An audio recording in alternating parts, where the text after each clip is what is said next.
Hallelujah, praise the lord. मसीह में आप सबकी सलामती हो। तो जैसा कि आप जानते हैं कि हमने बाइबल स्टडी शुरू की है और पैदाइश उसके पहले बाब की पहली आयत से लेके हमने 11 आयत तक कलाम को पढ़ लिया है। तो आज हम पहले बाब की 12 आयत से पढ़ेंगे।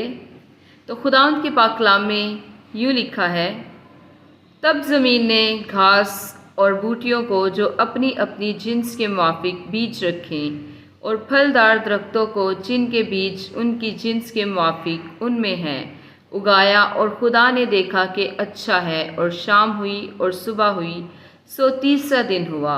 और खुदा ने कहा कि फलक पर नैयर हों कि दिन को रात से अलग करें, और वो निशानों और ज़मानों और दिनों और बरसों के इम्तियाज़ के लिए हों।